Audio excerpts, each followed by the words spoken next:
This is my commandment, that you love one another as I have loved you.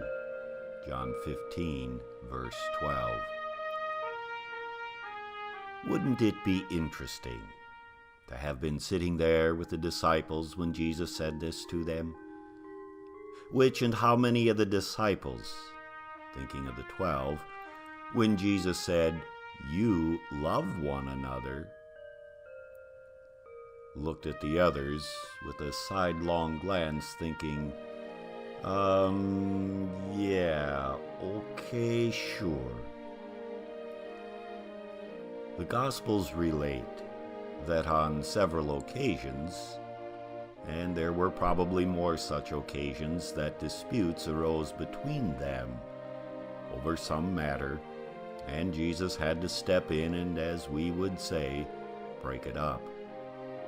Human nature is human nature, and regardless of who, what, where, when, and why, it rises like flash flood waters, and the command to love one another is washed away in the flood of human nature.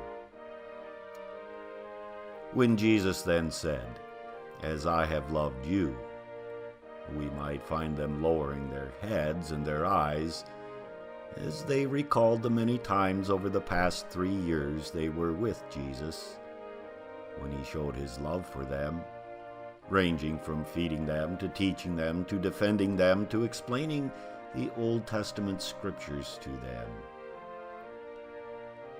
to Jesus being patient with them and their arguments, concerns, and worries.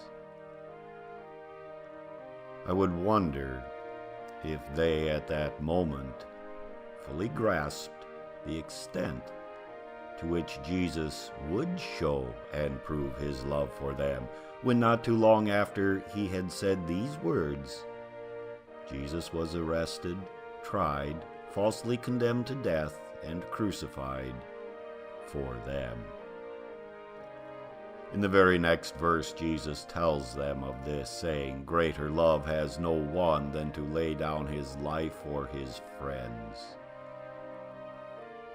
In these devotions, I invite you to take a closer look at these words with me, to see a great view of the beauty of these words of Jesus.